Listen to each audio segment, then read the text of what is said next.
making.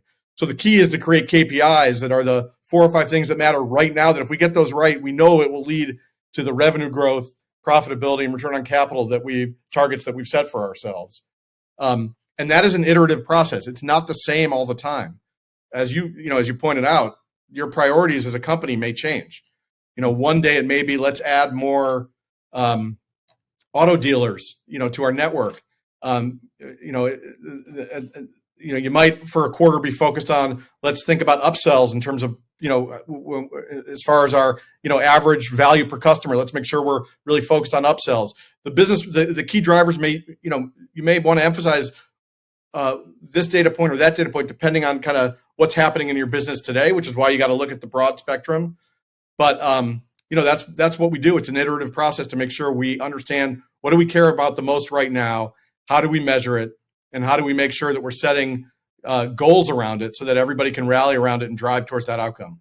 We're using AI now. We've got a really, our product and engineering team, we've got a great AI leader here who, and we're deploying AI today in a couple different ways. On our data platform, we're using, the LLM models that are out there to help essentially, again, take, data that we and our partners have access to, first-party data, unique data, combine it with publicly available data, and then use these amazing AI tools to help and deploy them in a way so that our clients can get insights from those combined data sets.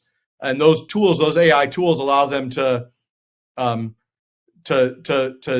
generate insights quickly, efficiently. I mean, in all the ways that, you and I might use ChatGPT on the web, they can use a version of that that's unique to them and unique to their data, so that they can get insights that you couldn't get from the web, but using the same kinds of tools. So we think that's going to be really powerful and really interesting. We're also using AI in our content platform. So, an example of that, you could imagine, an ad for a certain car. There's lots of requirements around what the picture of the car and the offer that you're showing with that car, matches an actual vehicle you have in your inventory.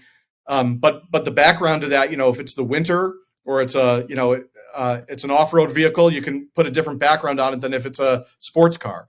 And AI tools can help that kind of background visualization in ways that are, really powerful, or help different dealers put their own stamp on some of these stock images. And so we're deploying that through our creative platform as well. So AI is now today integrated into our product set. And so, we obviously continue to refine how it's deployed and used, but we're taking it to market now. And we think it's going to be a really powerful tool for us.